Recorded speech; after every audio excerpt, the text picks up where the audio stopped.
தமிழ்நாட்டில் தேசிய ஜனநாயக கூட்டணியில பாட்டாளி மக்கள் கட்சி இருக்கா அப்படிங்கிற கேள்விக்கு அதை பாரதிய ஜனதா கட்சியிலேயே கேளுங்க அப்படிங்கிற மாதிரி பாட்டாளி மக்கள் கட்சி நிறுவனர் ராமதாஸ் சொல்றார்.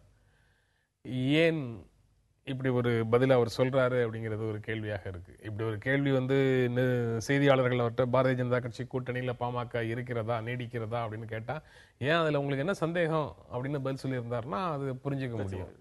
ஆனா அவர் அது இது பற்றி அவங்கள்ட்டே கேளுங்க அப்படின்னு சொன்னார்னா அங்க என்ன நடக்குது அப்படின்னு அவருக்கு ஏதோ வருத்தம் இருக்குங்கிறது தெரிகிறது. ஸோ அவருடைய அன்புமணி ராமதாஸ் ஒரு மந்திரியாக ஆக முடியவில்லை அப்படிங்கிற ஒரு விஷயத்தில் அவங்க வருத்தம் இருக்கலாம். ஆனால் இந்த அரசாங்கத்தில் நீதிமன்றத்தில் வழக்கு நிலுவையில் இருப்பவர்களுக்கு இது கொடுக்கறது இல்லை அப்படிங்கிற ஒரு விஷயத்தை முடிவாக எடுத்ததுனால அன்புமணி ராமதாஸுக்கு மந்திரி பதவி இல்லைங்கிறதாயிடுது. அந்த ஒரு வருத்தம் அவருக்கு இருக்கலாம். சொல்றீங்க வல்லுறவு குற்றத்தில் ஈடுபட்ட ஒருவருக்கு அமைச்சர் பதவி கொடுத்திருக்கிறதாக வேற சில தகவல் நீங்க அந்த ராஜஸ்தான் கேஸ் சொல்றீங்க. ஸோ ஒரிஜினலாக கீழமை நீதிமன்றம் அவர் மீது எந்த விதமான முகாந்திரமும் இல்லை அப்படிங்கிற சொல்லிட்டு அது விடுதலை செஞ்ச பிறகு அதுக்கப்புறம் ஒரு செஷன்ஸ் கோர்ட் அடிப்படையான பூர்வாங்க முகாந்திரம் இல்லை அப்படிங்கிறது போலீஸும் சொல்லியிருக்கிறாங்க, கீழமை நீதிமன்றம் சொல்லியிருக்கிறாங்க. ஆகையால் அது காங்கிரஸினுடைய ஒரு ஏற்பாடு அப்படிங்கிற ஒரு விஷயம் தானே ஒழிய அவர் மீது எஃப்ஐஆரும் இல்லை, சார்ஜ் ஷீட்டும் இல்லை. வேற அன்புமணிக்கு அந்த மாதிரி சொல்ல முடியாது.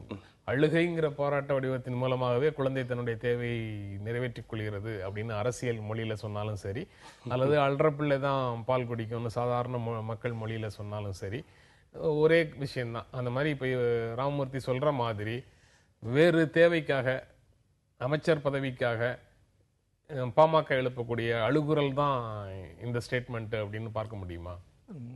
நிச்சயமா அந்த மாதிரியா தான் நானும் நினைக்கிறேன். ஏனென்றால் நீங்க இந்த தமிழ்நாட்டில் உருவான அந்த கூட்டணியை பார்த்தீங்கன்னாலே தெரியும், யாரும் ஒருவரோடு ஒருவர் ஒத்து போகக்கூடிய எந்த ஒரு காமன் மினிமம் ப்ரோக்ராமில் கூட அவங்களால ஒத்து போக முடியாத ஒரு கூட்டணியாகத்தான் அந்த நேரம் இருந்தார்கள். பொதுவாக இன்னைக்கு தேர்தல் என்பது, தேர்தல் களம் என்பது ஒரு அதிகாரத்தை ஏதேனும் ஒரு வழியில் கைப்பற்றுவதற்கான ஒரு உபாயமாக மாறி இருக்கிறத நம்ம பார்க்கிறோம். அந்த இடத்தில் இவர்களினுடைய தொடர்ந்த முயற்சி அன்புமணியை மந்திரி ஆக்கிவிட வேண்டும் என்கிற முயற்சியும், குறிப்பாக இன்ன பெர்த்து தான் வேணும் என்பது உட்பட அவர்கள் அந்நேரம் வெளிப்படையாக பேசிக் கொண்டிருந்ததும் எல்லாருக்கும் தெரியும். அப்ப இன்னைக்கு இதுதான் ரொம்ப குரூஷியலான விஷயம். ஆனால் அவர் சொன்னதுபடி இன்னொரு பக்கம் ஏறக்குறைய 100 சொச்சம் எம்பிகள் மேல கிரிமினல் பேக்ரவுண்ட்ஸ் பற்றிய நிறைய விவரங்கள் இன்னைக்கு வெளிவந்து கொண்டே இருக்கிறது. அப்படி ஒன்றும் அதை பார்க்க வேண்டியது இல்லை அப்படின்னு நான் நினைக்கிறேன். வழக்குக்காக அவருக்கு கொடுக்காம இல்லை இல்ல சொல்றீங்க.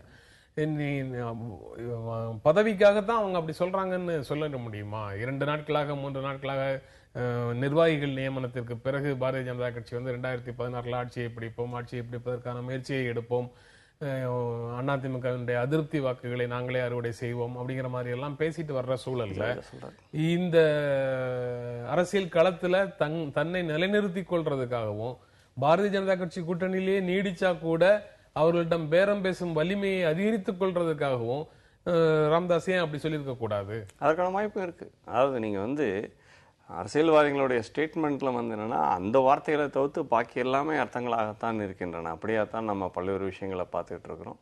அதற்கான வாய்ப்பும் கூட இருக்கிறது, இல்லைன்னு சொல்ல முடியாது. ஆனா கூட்டணியை விட்டு அவங்க வெளியில போவாங்களா அப்படிங்கிறது எனக்கு சந்தேகம் தான். கூட்டணியில நீடிப்பார்கள் தான் நான் நினைக்கின்றேன். இந்த மாதிரி பேசினா கூட கூட்டணியெல்லாம் நீடிப்பாங்கன்னு தான் நான் நினைக்கிறேன். நீங்க கூட்டணியில பாட்டாளி மக்கள் கட்சி நீடிக்கும் அப்படிங்கிற நம்பிக்கையை அவர் வெளிப்படுத்துறாரு. நீங்க எப்படி பாக்குறீங்க? இல்ல, பாட்டாளி மக்கள் கட்சி கடந்த கால 10-20 ஆண்டுகளாக அவங்களுடைய நிலைப்பாடுகள் தொடர்ந்து ஒரு பெண்டுலத்தை போல எந்த எண்டுக்கும் போய் வரக்கூடிய நிலைப்பாடுகளை தான் அவங்க தொடர்ச்சியாக எடுத்திருக்கிறார்கள். இன்னொன்று இங்க இருக்கக்கூடிய இப்ப நீங்க பாத்தீங்கன்னா இதே குரல்ல 5-6 கட்சி பேசிக்கிட்டு இருக்கு 2016 ஆட்சியை பிடிக்கிறது பற்றி. அது எல்லாமே என்ன அடிப்படையில் அவங்க அந்த அறிக்கைகள் விடுறாங்க அப்படின்றதே நமக்கு குழப்பமாக இருக்கு. ஏனென்றால் அவர்களுடைய வாக்கு சதவீதம், அவர்களுடைய கட்சியினுடைய பலம், அவர்கள் தமிழ்நாட்டில் இருக்கக்கூடிய ஏதேனும் ஒரு பகுதியில் இருக்கக்கூடிய ஆட்களாகத்தான் இருக்காங்க.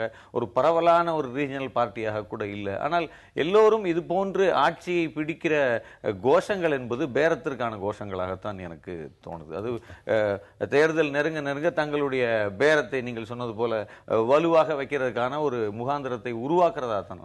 ஒரு அரசியல் கட்சி அல்லது ஒரு அரசியல் கட்சி தலைவர் அறிக்கை கொடுக்கறதுக்கு முன்னாடி புறச்சூழ்நிலைகளை எல்லாம் சரியாக கணிச்சிட்டு தான் கொடுக்கணும்னு எதுவும் கட்டாயம் இருக்கா? விருப்பத்தை வெளிப்படுத்தலாம்ல. அதே மாதிரி தான் எல்லாரும் 2016 ஆட்சியை பிடிக்கிறோம் அப்படின்னு இல்ல சொல்றாங்க. நிச்சயமாக என்னன்னா இப்ப இன்னைக்கு அவங்க கிட்ட ஏற்கனவே இருக்கக்கூடிய தொண்டர்களை தக்க வைப்பதற்கு இந்த மாதிரியான அறிக்கைகளை விட்டுக்கொண்டே இருக்க வேண்டிய ஒரு நெருக்கடி இருக்கு. ஏனென்றால் தொடர்ந்து அவர்களுடைய கட்சி அமைப்பை தொண்டர்களை எல்லாம் அதிகாரத்தை நாம் கைப்பற்றி விடுவோம் என்கிற ஒரு ஆசையின் அடிப்படையில் தான் வச்சிருக்காங்களே தவிர நாம் மக்களுக்கு இதெல்லாம் செய்ய போறோம், நம்ம மக்களுக்கு இதெல்லாம் கொடுக்க போறோம், மக்களிடம் சென்று வேலை செய்வதற்கான திட்டம் என்பது இருக்குது, இந்த திட்டத்திற்காகத்தான் நாம் வேலை செய்து கொண்டிருக்கிறோம் என்கிற விஷயங்கள் இன்னைக்கு ரொம்ப அருகி அதிகாரத்தை நாம் கைப்பற்றி விடுவோம், அல்லது இந்த சாதி அதிகாரத்தை கைப்பற்றி விடும், அல்லது இந்த குழு அதிகாரத்தை கைப்பற்றி விடும் என்று ஒரு குழுவுக்கு அதிகார ஆசையை காட்டி அந்த குழுவை அழைத்து செல்கிற, அல்லது அந்த ஆசை வார்த்தையை காட்டி அதை நோக்கி அழைத்து செல்கிற விஷயம் தான் தொடர்ச்சியாக நடந்துகிட்டு இருக்கு. பட் திட்டங்கள் கையில இருந்ததுனால நடைமுறைப்படுத்துறதுக்கு அதிகாரம் தேவை அப்படின்னு ஒரு கட்சி நினைக்கிறதுல தப்பு இருக்கா?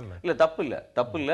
ஆனால் அவர்களுக்கு ஏற்கனவே சின்னதாக கிடைச்ச அதிகாரங்களின் பொழுது அவர்கள் என்ன செஞ்சாங்க, அவங்களுடைய ரிசல்ட் என்ன அப்படின்றதையும் நம்ம விரிவாகவே பேசலாம் அப்படின்னு நான் நினைக்கிறேன். தொடர்ந்து பேசலாம் ஒரு இடைவேளைக்கு பிறகு.